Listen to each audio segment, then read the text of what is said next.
na-expose ako sa trading nung 2008, 2009, 2010. Kasi yung tito ko nagtitrade siya sa PSE. So doon na rin ako na-expose. Okay. So ganito pala yung galawan. Fast forward, nag-aral na rin ng technical analysis. Aral na rin ako ng trading. Aral na rin ako ng kung ano ba yung masasabi ni Warren Buffett. But na-focus talaga ako sa technicals, sa trading. Kasi I don't want to read so much, sobrang daming fundamentals sa ganong kakapal. Pero at the end of the day, pagdating mo sa trading, mali ka pala. Kaya sabi ko, ano yung pwedeng gawin dito sa trading na to na madali ako makaka-exit at at the same time, madali ako makaka-recover. Why? Kasi during that time, pag natalo ka, ang sakit, ang tagal mo makaka-recover. So that's why I've come up with an idea, okay, technical analysis. And syempre, during that time, may mga belief din na high risk, high reward. So sa isip ko, kung high risk, high reward to, paano ko mapapaliit yung risk?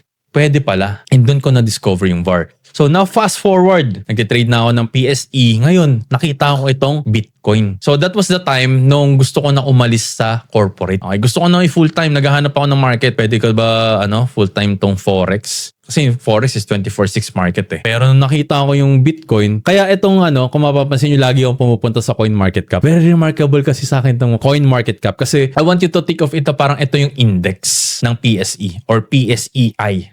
No? So parang ito yung index niya na makikita mo lahat ng list dito, kung ano yung mga bagong coin. So before, nung pumunta ako sa computer shop era pa, niisip ko kung US lang ba to?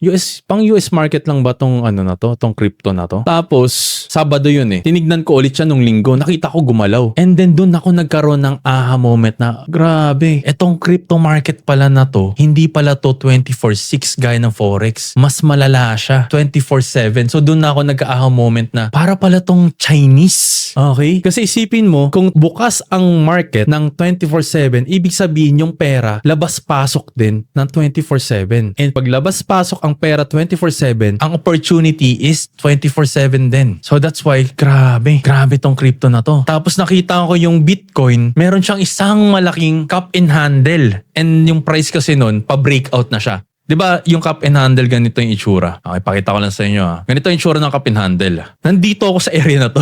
Ito kasi Mount Gox. Mount Gox to eh. Mount Gox. Tapos dito $300. Dito ako nakapunta sa 1K. Nakapasok ako 1,000 USD per Bitcoin. Noong nakita ko to, tapos pasok siya sa criteria ko. Eto guys, dito napapasok kung gaano ka-importante yung alam mo yung technicals. Noong nakita ko yung criteria ng system ko, sabi ko, grabe to. Sabi ko, puputok to. And fast forward, the rest was history. Nag-breakout nga yung Bitcoin and look at now, Bitcoin is now already trading at 110K per Bitcoin. Naka-hold ba ako ng BTC? Siguro ang tanong ilan yung BTC na hawak ko, yun na lang. Okay. So far, happy naman ako sa BTC na na-hold ko. Hindi naman siya ganun kadami pero happy ako na na-hold ko siya na ganun katagal. Hindi siya sobrang dami pero masasabi ko na okay ako. I don't have to worry with my future. Pwede kong gawin ko ano yung mission ko. Pwede akong tumulong.